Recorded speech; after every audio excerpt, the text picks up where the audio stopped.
Hello guys, কেমন আছো? আশা করি সব ভালো আছো। আজ আমি এত খুশি যে বলে বোঝাতে পারবো না।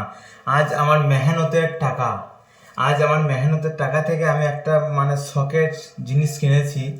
তো তোমরা দেখতেই পাবে যে আমি কি জিনিসটা কিনেছি।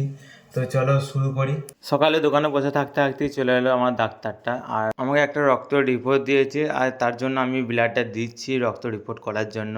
এদিকে ইনজেকশনের সিরিঞ্জটা নিয়ে আমাকে ভোঁকাতে শুরু করবে, আর আমার তো বাপরে কি বলবো, প্রচুর কষ্ট। এদিকে তো রক্ত নেওয়া হয়ে গেল। রক্ত তো নিলি ভাই, একটু কম করে নে, এক সিরিঞ্জই নিয়ে নিলি ভাই। এদিকে জানলা দিয়ে তাকাতে দেখি আমার শখের আলমারিটা ঢুকছে। তা করতে করতে আমি ছুটে নিচে নেমে চলে এলাম। নিচে আসতে দেখি এরা বান্ধনগুলো সব খুলছে। করতে করতে নামানো হয়ে গেল আলমারিটা আমাদের ঘরের সামনে। তা করতে করতে আলমারিটাকে ওপরে নিয়ে চলে গেল। আর কি বলবো, ফিনিশিং তো বাম্পার ছিল, কিছু বলার তো নাই। আর আমার নির্দিষ্ট জায়গায় আলমারিটাকে রেখে আমার মিনি ব্লগটাকে এখানেই শেষ করলাম। কেমন হয়েছে সবাই একটু কমেন্ট করে বলো।